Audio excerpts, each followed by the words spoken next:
Welcome to Adoption, a breakdown, where we break down adoption and other stuff. Well, here we go.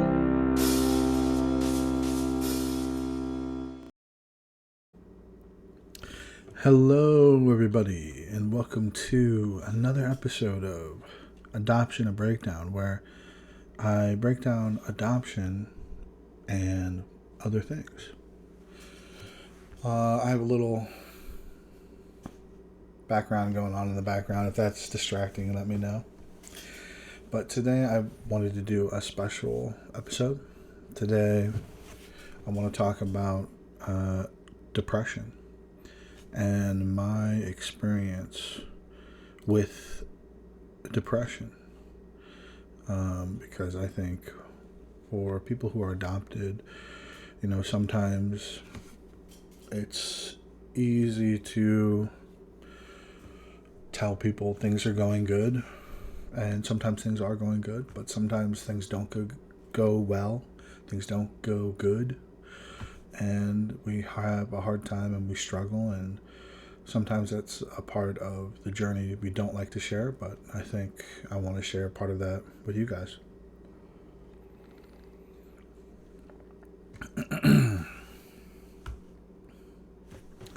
Now, for me and my experience with depression, you can kind of divide it into two episodes. There were two main episodes of when I wrestled with depression.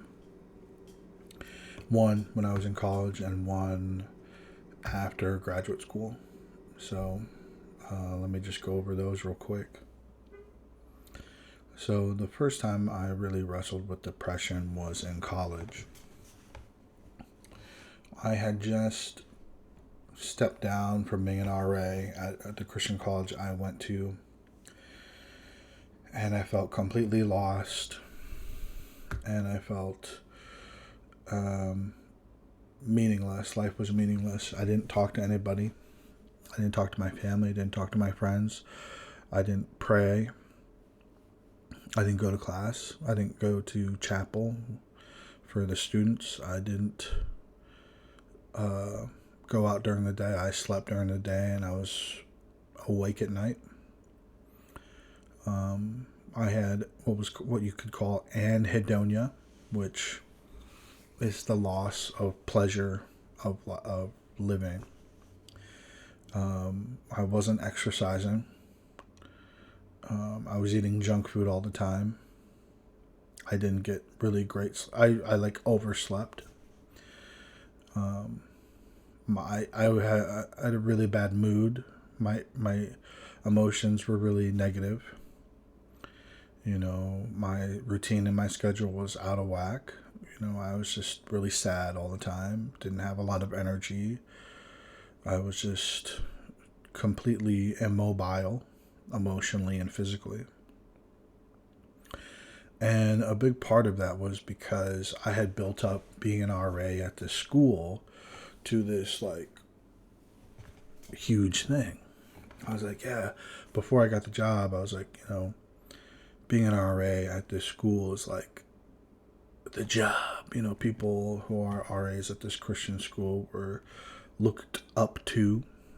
There were people who everybody else thought had their lives together, and everybody was kind of put on a pedestal, which, isn't good, but they were well respected and, they had their lives together. And so when I became an RA, I thought that was going to be my experience, that I was going to get my life together. And the first half of the year was good. First half of the year was great. It was awesome.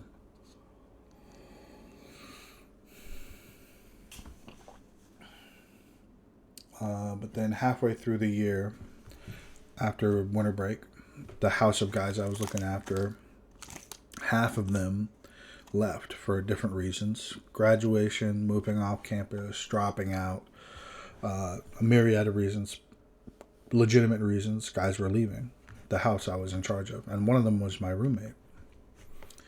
And so even though everybody was leaving for legitimate reasons, it really, bruised my ego.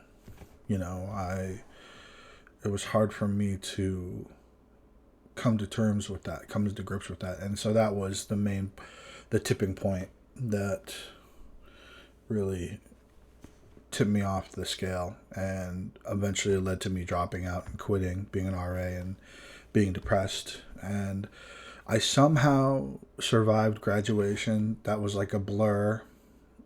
I walked and I somehow passed my classes. I pretty much messaged my professors. I was like, I'm going through a really bad time, and anything I can do to any papers or projects I can do to turn in last second just to pass. Like, please let me pass, let me graduate. And they were like, okay, yeah. And so I was able to pass thanks to the help of those professors.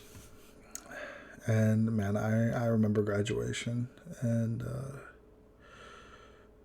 I remember right before I walked, I kept fidgeting with my cap because I was super anxious. And I had a guy next to me who used to be a coworker, who he was an RA, who used to be an RA that I would meet with, and we would meet together with other RAs, and we were part of the same group. And this guy, he was a great guy. And I remember, even though I had gained a bunch of weight and I was even heavier than I am now, and I was super out of it and super anxious and fidgeting with my cap, I remember this guy, his name was... I feel really bad for forgetting his name. I see his face. I want to say... No, it's not. I'm not even going to gamble. I'm not even going to gamble on the name. I want to remember the name later. But... I should know. But he came up to me and he put his hand on my shoulder and he said, "Hey man, you look great. It's gonna be great. It's gonna be a great day." And he was really encouraging and helped me relax and calm down and walk and get through graduation. And that was really helpful for me for that day. But I remember graduation was a blur. And man, it was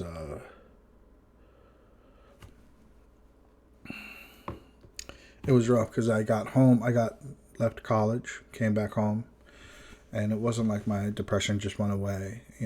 I was still depressed. I was still not motivated, not passionate about life, sad, just didn't have any energy, didn't want to do anything, didn't talk to anybody. And my family noticed this, and they really encouraged me to get up and do stuff and do things. And thanks to the help of a family friend, one of the first things I did was outside yard work at a property that a mutual family friend owned, like weed whacking and different kind of stuff like that for him. And that was really good, and I'm always thankful for him for helping me in that way. Some of you may know this person. His name's Jeff. He recently moved to Florida. Great guy. So that's how I know Jeff. He was one of the people that helped me get out of that situation. And I would go on to start working at a factory, actually. And it was called APCI, I believe. We manufactured and packaged adult diapers.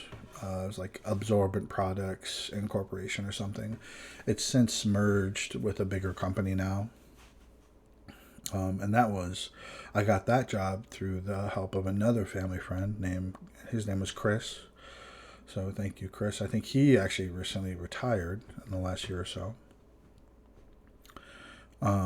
But I was working at that factory for like 4 to 5 months and really got back on my feet through the help of my family and friends and God. And I was able to feel like, yeah, like life is worth living, and like I shouldn't harm myself. I shouldn't hurt myself. Life is worth, I should give myself a second chance. and life is really limitless, and there are so many opportunities in life. Even if you can't see them, they're there. Even if you feel like you're trapped, there is a way out, so to speak. So that was my first experience with depression. Kind of, it made sense, why I was feeling the way I felt. I had put my identity of who I was into this job, and then that job didn't work out, and so like who I was as a person, I felt had crumbled, and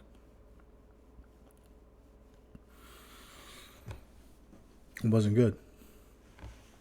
I during that time I went and saw a therapist who I'd seen when I was younger, and he helped me kind of gather myself, gather my thoughts, and he was also really integral in helping me turn around my thought life as well. So that brings us to the second episode of depression, Depression 2.0. So I had been working at this factory for a while, and I'd actually gotten into a good groove, and things were going really well, actually. Uh, Funny story, funny tangent. There was this cute girl that I would see working at KFC by Almar Lanes, by the bowling alley. And I wanted to ask her out, but I never did. Fun fact. But things were going good, and I was like, man, what do I do now?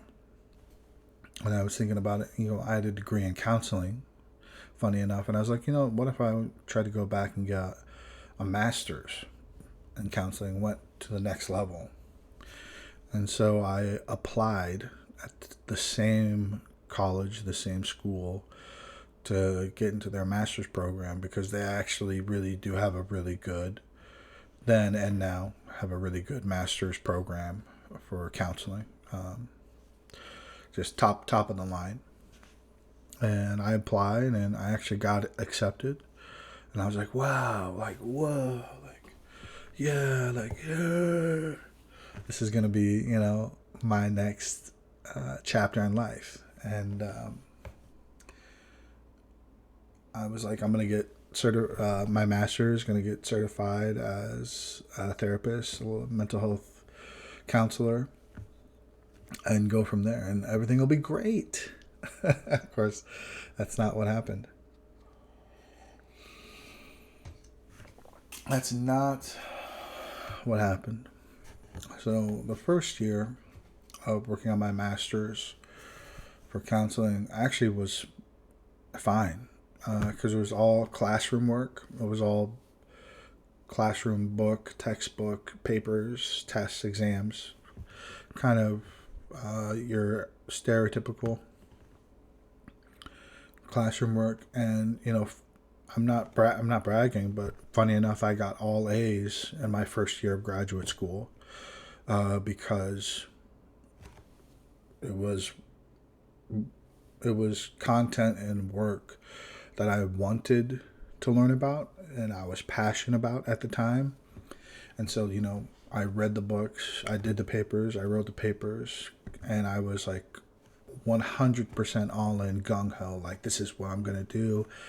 I'm really interested in learning about all this psychology, all the way the brain works, all the different kinds of therapy, all the different assessments. And, I was sold out for getting my master's, and things were going good. And then, cue the beginning of the second year, I met this lady who was also in the program, and she's a great lady. But you can kind of see where this is going. We started dating, and things were good for a while. And then things went, they went south very fast. I'm trying to think about how much I want to mention this because I talk about this in the book I'm working on as well.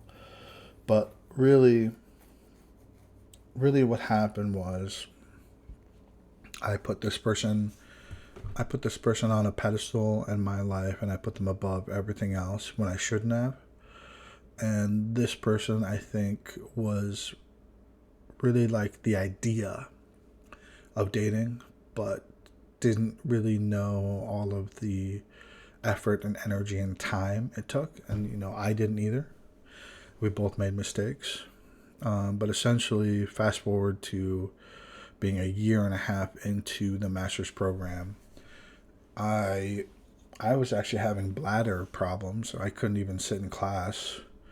I would have to get up like 7 or 8 times during class to go to the bathroom because I was having bladder problems. And I would, side note, I would later go on to get my bladder looked at by a urologist. And yes, I had a catheter put into my bladder. Yes, I had a camera stuck up into my bladder.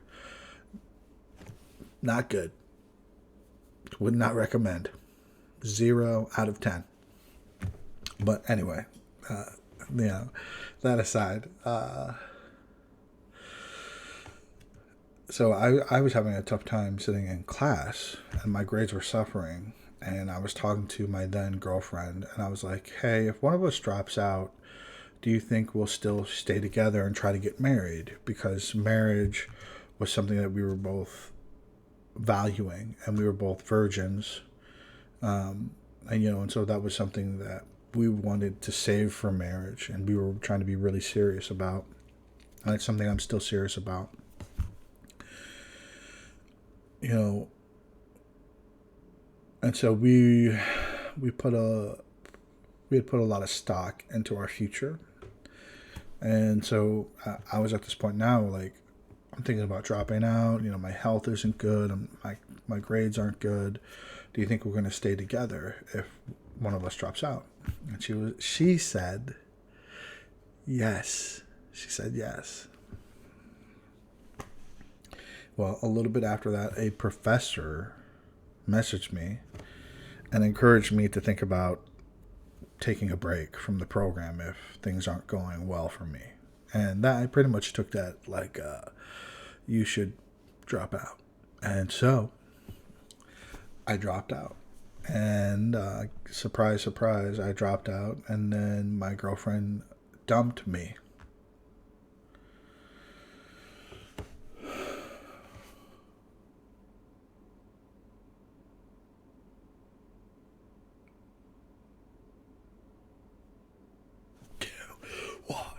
There's a part of that still hurts. That wasn't. I mean, it was 4 years ago. It was 2018. A lot of things. I've grown as a person, and a lot of things have changed. But part of that still hurts. I'm just being honest with you.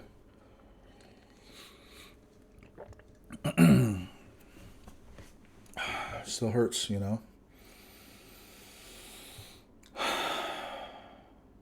But so what happened after that was so pretty much what happened was she would do this thing where for like weeks, for like 2 weeks, she like wouldn't talk to me at all.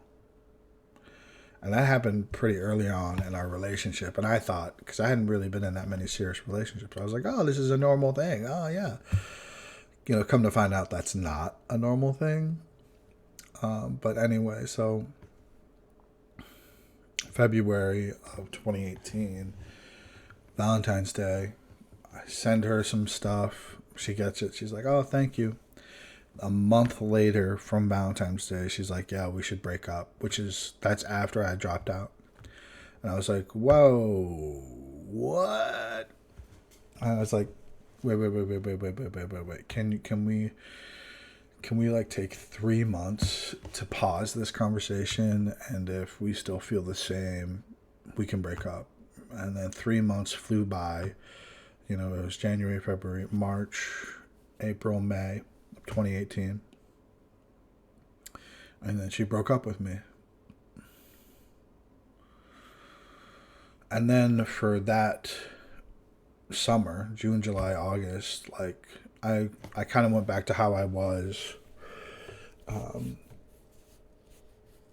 before, when I had dropped out or quit as an RA in my undergrad in 2015.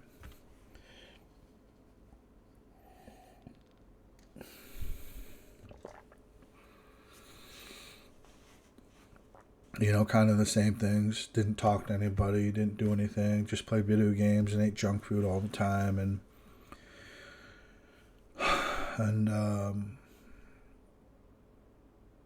I didn't care about life. I didn't care about stuff. I didn't care about anything. I was just bummed out.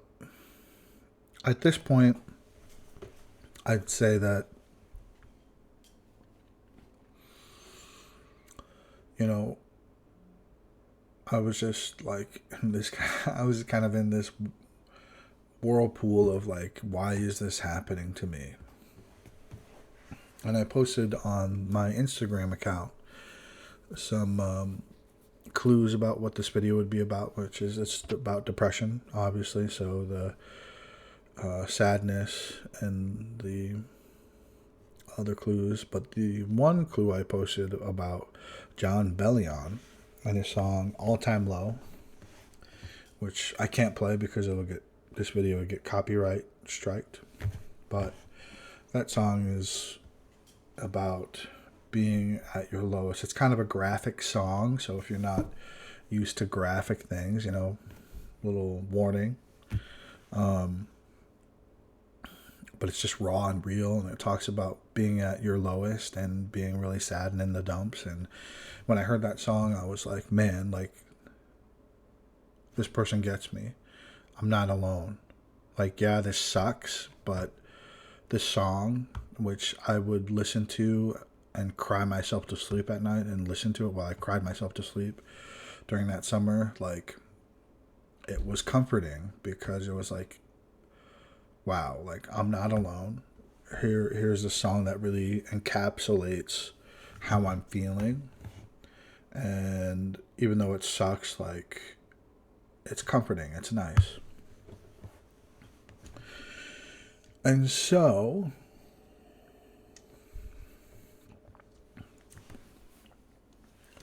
what happened then is I just bummed around. A friend of mine let me bum at his place for a couple weeks. Shout out Scott. Great guy. He's getting married in December, so got to get wedding fit by December. So be prepared for that.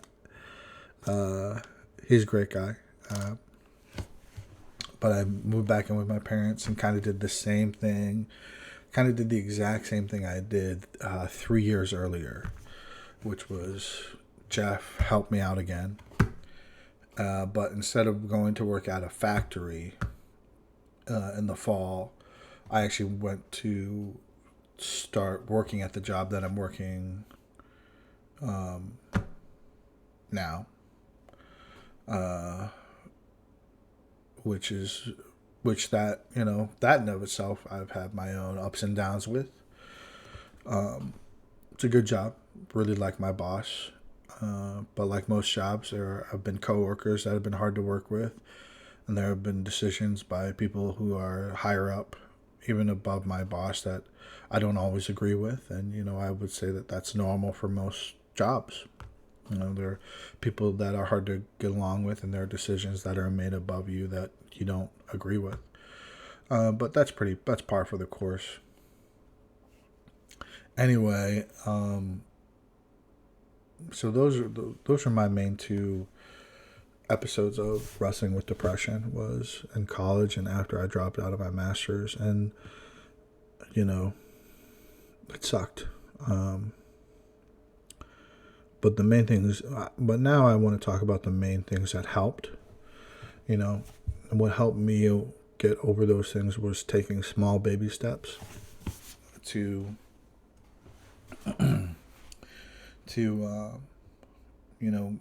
working a job, getting outside of where I was at, exercising, getting on the right sleeping cycle, eating better foods, and I'm not saying that if you do what I did, all of a sudden your problems are gonna go away. That's not necessarily true. Let me make it clear for everybody that depression is different for everybody.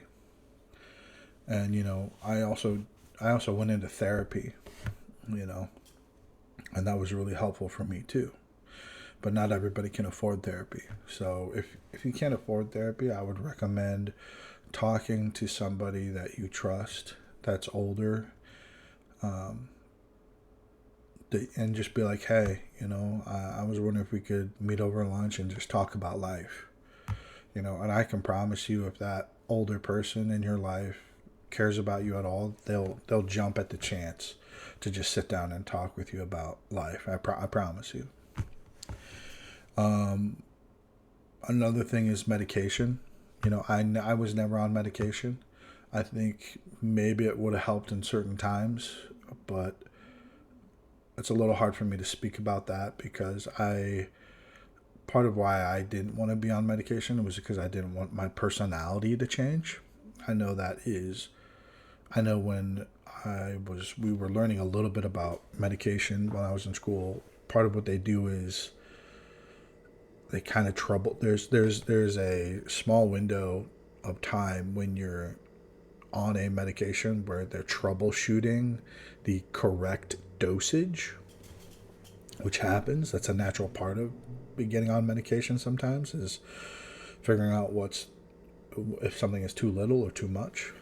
And I didn't want to take the risk and take the gamble of my personality changing during that window. But I would say that, if you're on medication or you're thinking about medication, that could be something for you. I would suggest talking with your doctor, talking with your therapist, talking with someone you trust about that. Just because it didn't work for me doesn't mean it won't work for you. And, just because you're thinking about going into therapy, you're thinking about taking medication, you're thinking about asking for help. Another thing I want to make completely clear is that, asking for help doesn't make you weak. It actually makes you strong. Everybody needs help. It just takes a real person to admit it. It takes a mature adult to say that they messed up and they need help. And everybody needs help at some time. That's just life. Sometimes there's some I'm really bad at quote unquotes that I don't remember all the way, but there's a quote from a show that I've watched that it goes along the lines of sometimes you do your best and you still mess up. That's not failure, that's just life. I want to say it's from Community. I want to say Pierce may have said that from Community. I could be wrong. That phrase also may have been joggled and changed through different phases as well. So, yeah. So that is my experience with depression, and what helped for me was really changing what I was doing, realizing that life's worth living. I deserve a second chance, and that the opportunities are limitless, and that it's not worth to harm yourself in those moments, because it isn't. There are people that care, even if you don't realize it.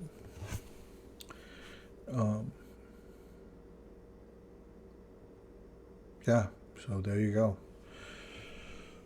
A little bit of a more intense episode today, but thanks everybody for listening, and I'd like to end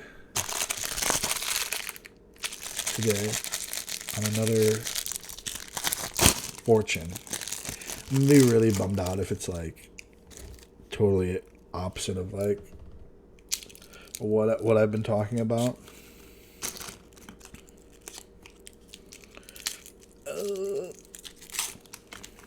Courtesy of the local Chinese buffet. Shout out Chinese buffets. Oh, this is interesting. It says, take your time today so you won't walk in mud. Lucky numbers 46, 10, 55, 22, 27, 9. Oh, yeah. Take your time today so you won't walk in mud. It's a little applicable. I don't know exactly. You can kind of interpret that a couple different ways. That's why they're fortunes, I guess. Again, not the worst fortune I've had. Not the worst fortune I've had. Alright, thanks everybody for watching, and we'll catch you on the next episode. Bye-bye. Thanks for listening to today's episode of Adoption, a Breakdown, where we break down adoption and other stuff. See you next time. Bye-bye.